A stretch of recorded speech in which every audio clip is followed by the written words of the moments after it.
Hey everybody, and welcome back to another episode of Brilliantly Resilient Live. I'm so excited. We have such an amazing guest today. I can't even remember all of the stuff that's so cool about her because there's such a long list.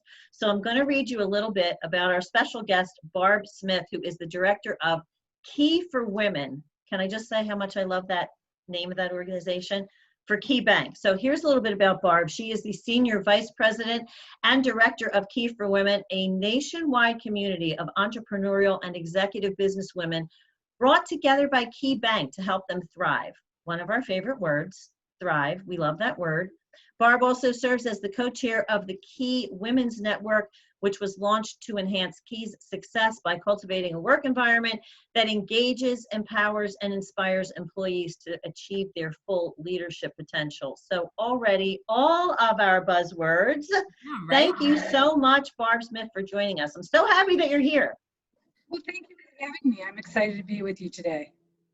So we usually talk about, because you know that we had these yucky train wrecks and sucker punches and all that kind of stuff. So we have come at it from an individual perspective, how you reset, rise, and reveal your brilliance. But what I love about what you guys do over at KeyBank is that you do this in the corporate world for everybody. Like, your whole goal is to take your group of people in your community and help them to reset, rise, and reveal their brilliance. So how did this all start, this initiative?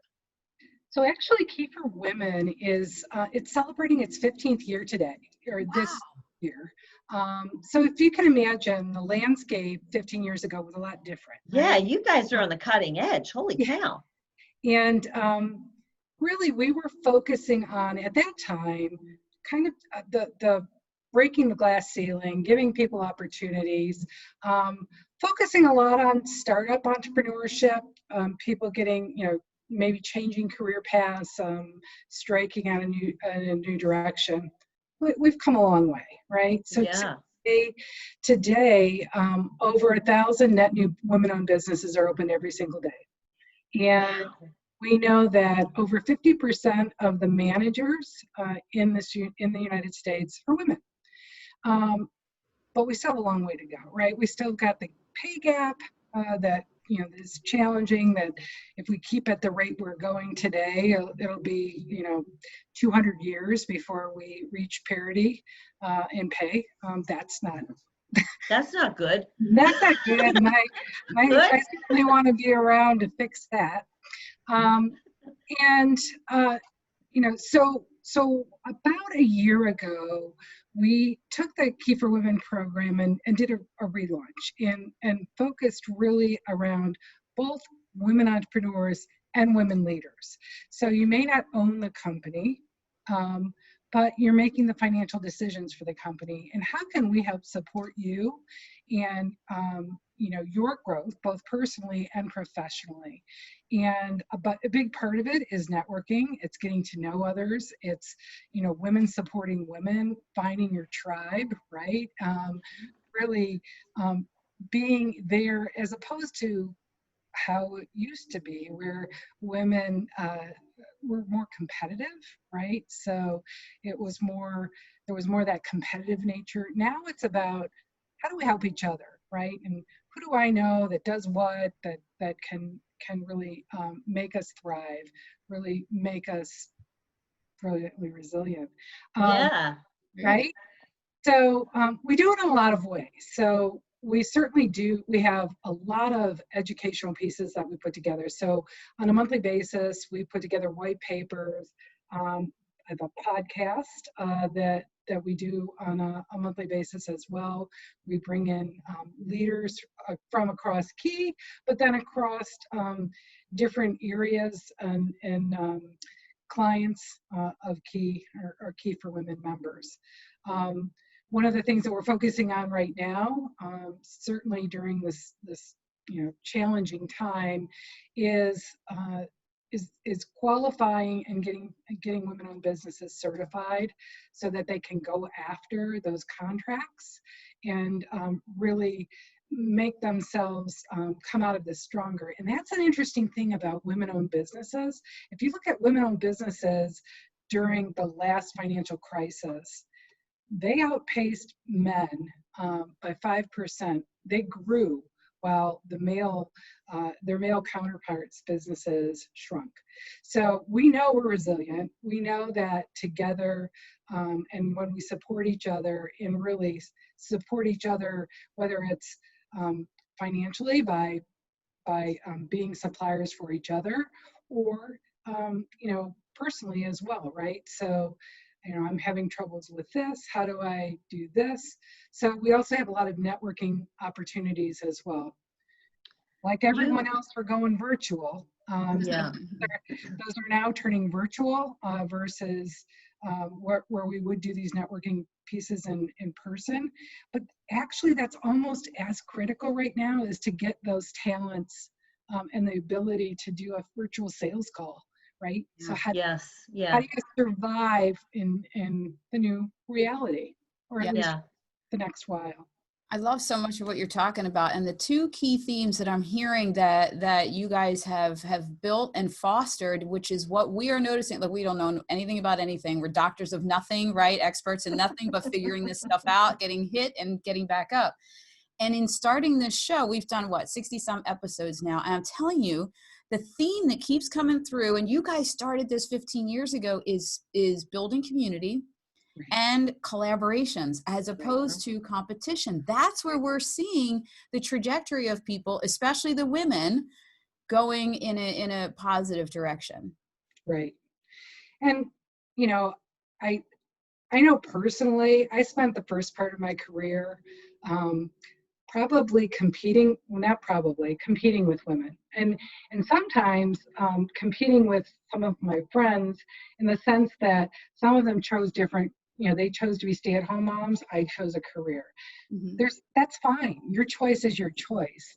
I think we're finally getting to the point where people get it, and people have been in the profession long enough. I didn't have anybody to look up to.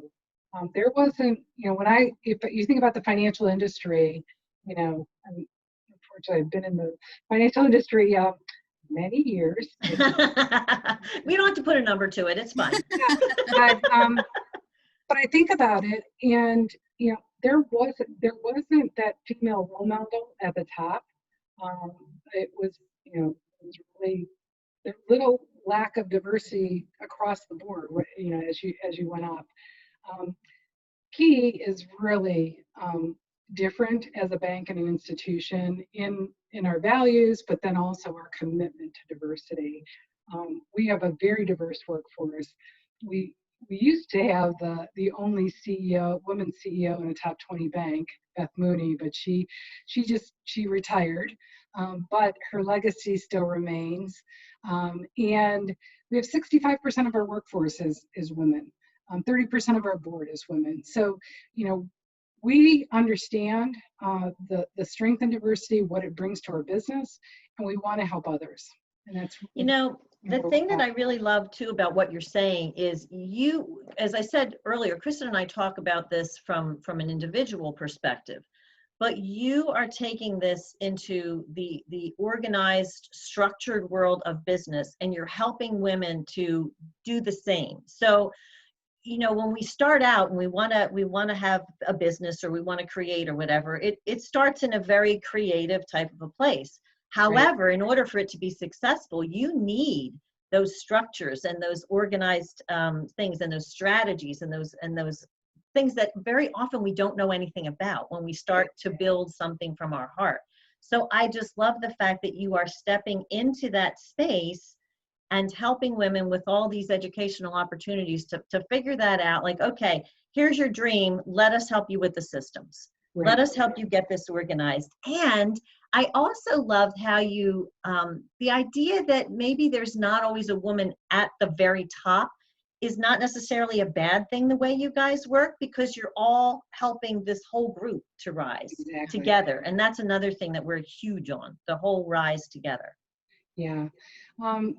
I think what is so different when we think about if you think about 15 years ago, and that's about when we started Key Women's Network, was around that same time. Again, originally it was just focused on getting more women executives at Key.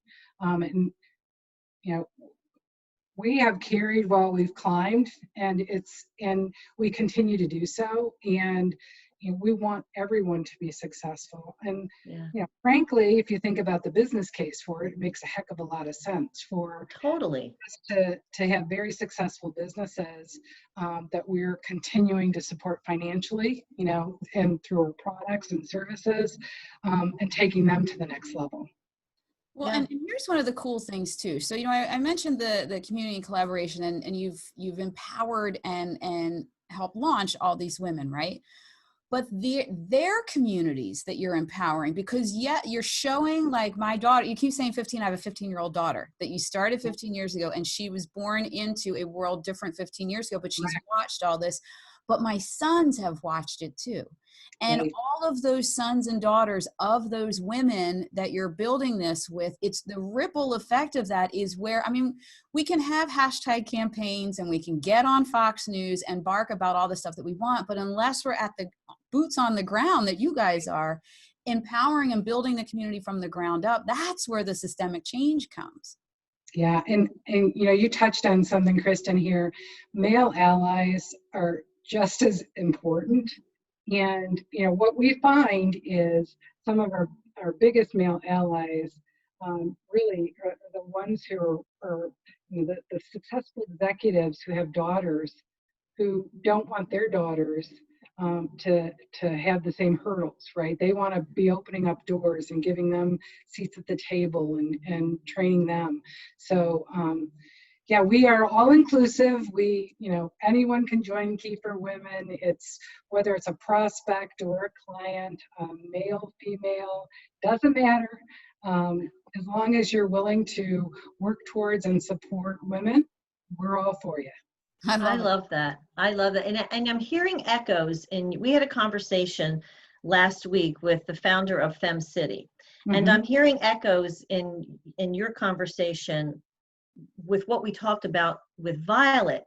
You guys started this, as most of us do, looking internally. How's this going to help me? How's this going to help me? And Violet did the same thing with starting the whole Femme City thing. She was feeling something lacking in what she was doing. But at one point, somebody said to her, you got to stop holding on to this for just yourself. And you guys realized that in such a huge way, and how beneficial this could be by opening it up to not only the Key City family, the KeyBank family, your people, but opening it up to the external world and the environment, and how that helps you as well as helps those other people. We're all interconnected. Absolutely. So our mission at Key is really to help our communities and clients thrive. And we do it in a lot of different ways. And Key for Women's a stunning example of it, where we're out really helping build a community, build that strong network, build these businesses, build these women leaders, these phenomenal women leaders. It strengthens our entire economy. Yeah. And it speaks to not getting that immediate return. You're not looking for an immediate return. And I think that's so essential to that process. Yeah. Well, it's all about relationships, isn't it, Mary Fran? And Kristen, I don't know about you, but I like to do business with people I know and like. Yeah. And it's really about having that strong relationship and knowing that sometimes you're giving things, sometimes you're getting things, but it all starts with that very strong relationship. I love it. That's how we built Brilliantly Resilient. With the two of us coming together, realizing Mary Fran has her strengths, I have mine, but this whole collaboration, you just go further, faster. Right. And then to your point of the network, we tapped into our network that we've been giving, we've been givers for so long. And now we're like, okay, now I need you guys to help. And then look at where it's gone. And the reach has gotten so big from that collaborative spirit. Exactly. I love this. So if we can switch gears for a second, I'm very interested to know, what are you seeing? So many business owners. what are you seeing as some things that have been some wins in this pandemic that you were able to step in and help with a win, and maybe some things that didn't work out and you're having to pivot again? Any insight would be great, because we have some business owners that are still struggling and some that have pivoted and are looking for the next step. So what I will tell you is that where I've seen the biggest wins, and I'm going to go back to that comment around relationships, are the women, and all business owners that have that good relationship, right? They have that good relationship with their banker. They have that good relationship with their attorney. They have their good relationship with their accountant, who are there really being part of the business and helping them make decisions.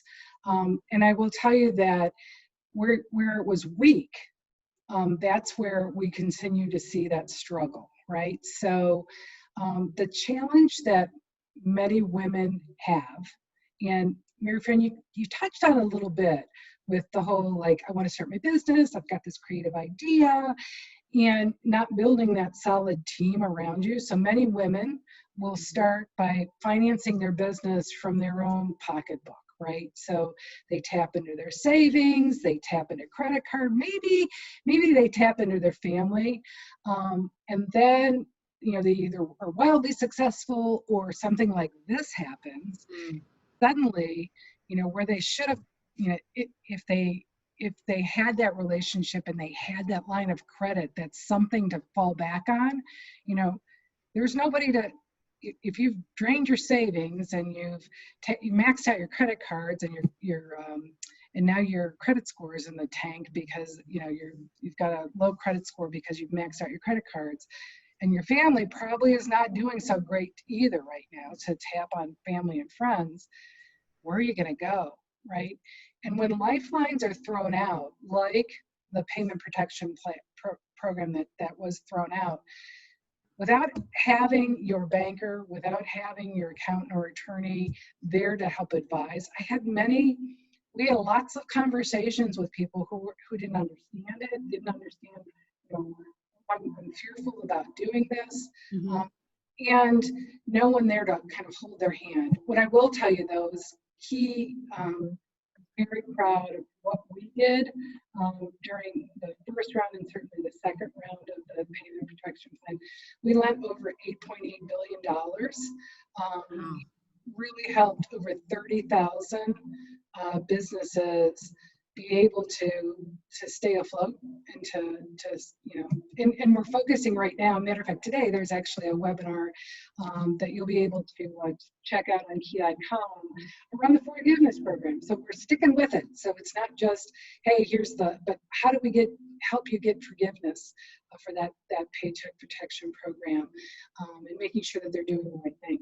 But I can't tell you the importance of relationship and making sure that you've got it. The ones that don't have that strong relationship, or frankly don't have a bank that showed up for them, it's time to fire them and it's time to find a new relationship. Yeah. You're right. Yeah. This is the time when you really need that network, you need that community, you need that support. And I don't think traditionally people thought of bankers that way. One of my favorite movies is Mary Poppins, and I think you had the idea of the bankers sitting around the table and the stuffy kind of a thing. But we actually spoke to someone last week too, a financial advisor, who basically said the same kind of thing that you said. This is about finding people who align with your value system and who understand what your goals and your dreams are and all that, who can help you with the side that you don't know about. But they have to align with you. And that goes back to your point about the relationship. You can and should, in fact, build your business team based on people who understand you and your value system. And I think that's what you guys are doing. Exactly. Yeah. And and sometimes they're not the best, they're not the most comfortable conversations, right? So, I know that I've had some tough conversations with people about choices they've made, and, I'm certainly there to help with how the next steps and where to take it, but not to be, there's a lot of fear involved too, right? So what if Well, I think you think you're going to walk into the banker and you have to say stuff and you're like, this is what I did. Oh my God, I can't believe it. You're like, nobody wants that conversation, especially from somebody on the other side of a desk. Well, and honestly, if we're there to help, right? Right. We don't sit in judgment, and that's what people need to get. Like that's again, this is about, you need to have a relationship with these people. Yep. So there's an element of trust involved too, and you have to be able to go in and find people that you trust. But you guys you're putting out there through all of your messaging that that's what this is about. This is about us working together to help create something. Exactly what it's all about. If you ever need a story of proof of don't do it this way because it failed, I'm speaking to the part where you said about, you started with your own money and all that. I started a nonprofit 9 years ago with my whole heart and 0 brain cells. And did it as a volunteer with taking no income, because I was real like, oh, we're just going to put all the money into this whole thing. And it was the dumbest. I will wear a t-shirt every day. The dumbest thing I ever did, because I had the lifestyle that I was fortunate to be able to do that. But it was so dumb because then that lifestyle, the rug got pulled out from under, the whole thing shut down when we separated. And then I was like, oh God, I couldn't get mortgages. I couldn't get anything because I didn't have that history. I had this phenomenal, success with awards out the wazoo, but I didn't have any of that income and I didn't have a structure. I didn't have a savings. It was a disaster. So very much to your point of just go. And I was scared to death to go into banks and have the conversation. Of course, now I'm the epic fail. Help me. Sure.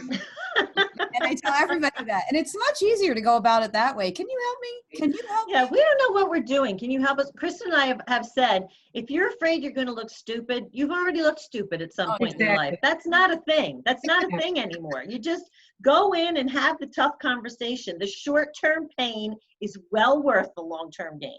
Yeah, and isn't that so true with so many things that we worry about, right? So we make things so much worse than, once we've actually faced it. Everything's always worse up here. After I get through something, I'm like, what was I making such a federal case out of that about? It wasn't. I can write a whole series of books in my head of how the story's going to go wrong. I have all different endings. And then I'm like, okay, maybe we should just take one step forward, make one phone call, and let's eliminate half the series of that book. Right. And even the fear of what if they say no? What if they say yes? Right.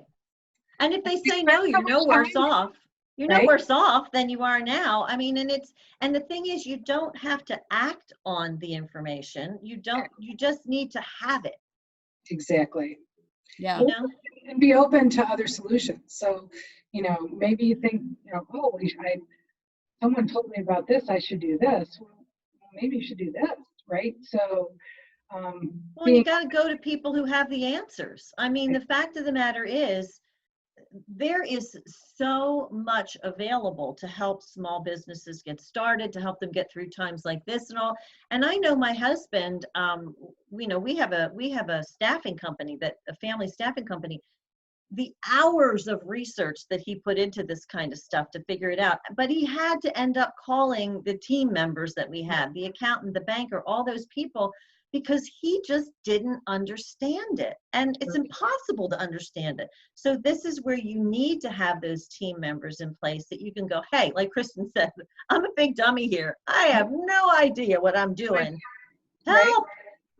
And, let's just put it on the other foot here, Mary Fran. Like, I have no idea how to run a staffing company, right? So, yeah.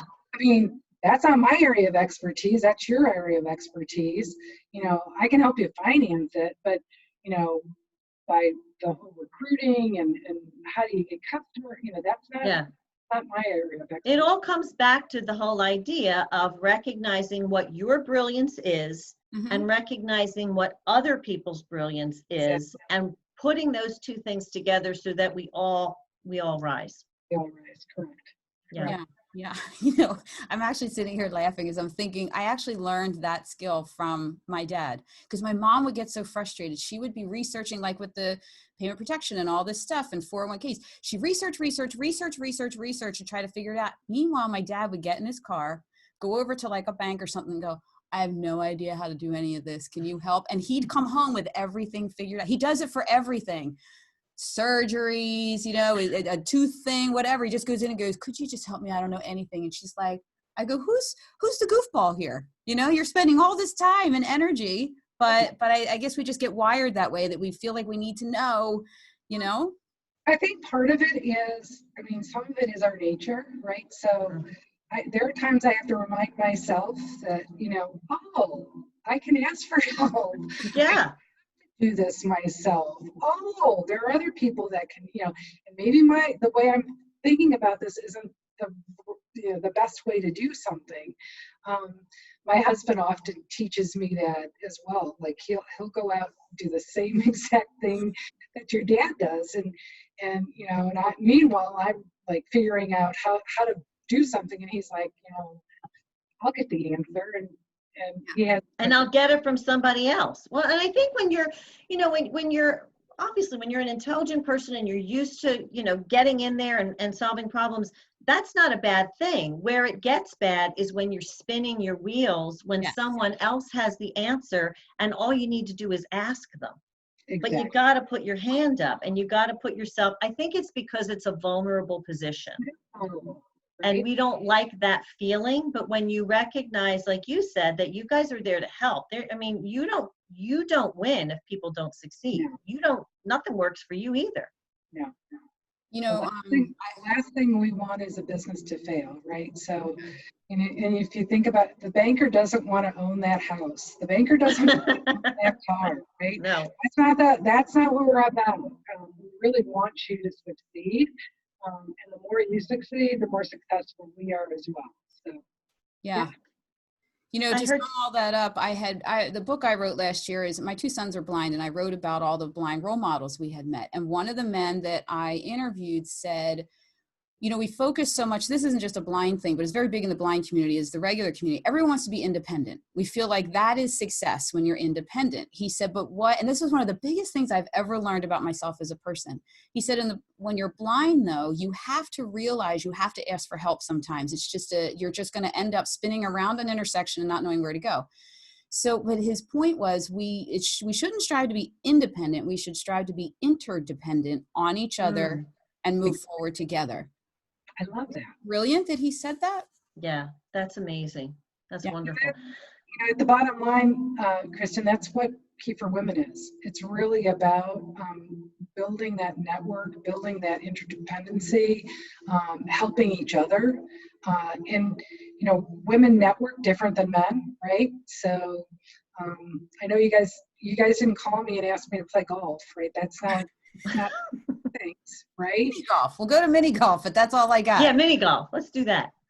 But hey, let's talk about our stories. Let's talk about how each of us learns how to thrive, right? So and how can we teach each other? So it's a different way, and we should celebrate it. I like that. I love that. I've not heard it pointed out like that women and men network differently. And it is about sharing our stories. They would run me over with a golf cart on the golf course because I'd be standing there yapping my whole and what do we have in common? And what can we do together? And they're like, talking numbers and all that. That's wild. I've not heard it mentioned like that. I love it. Good point. And I think you've mentioned so many of our what I call our through lines in all of this, and it's about the values, it's about the tribe, it's about putting your hand up and asking for help, and the way you have done about it, and you have evolved with the world over time, and you're constantly staying present and trying to figure out ways that, okay, in this current period, what do we need to do to help other people? And that's huge. Right. Yeah. That's huge. Good stuff. So I want to thank you so much for coming on today, because I really admire what you guys are doing at the KeyBank. I first of all admire the fact that you started it 15 years ago, which is quite astounding. Yeah. And again, this is showing to me and proving to me that the place that women operate from, which is about relationships and all that, it has an essential place in building business, and we need to recognize that. So tell everybody where they can find you, where they can get in touch with KeyBank, because everybody needs to do that. Super simple. First of all you need to do is type in key.com/women. It'll bring you right to the Key for Women page on key.com. There's a great red button there that you can we welcome everyone to join, and we promise you that it's not a spam or anything like that, but you will find tools, and hopefully you'll join us in some of the events and participate in some of the educational pieces we have, and really help how we can help you find your tribe and a supportive network. So it's as simple as that. Well, thank you so much. And we are all about the tools and the education, and especially in areas that are scary to us. So, and the money area is the scary area. So please, please, please, everybody, check out KeyBank, Key for Women. Barb, thank you so much for joining us today. Thanks everybody for tuning in to another episode of Brilliantly Resilient Live, and we will see you tomorrow. Bye, everybody.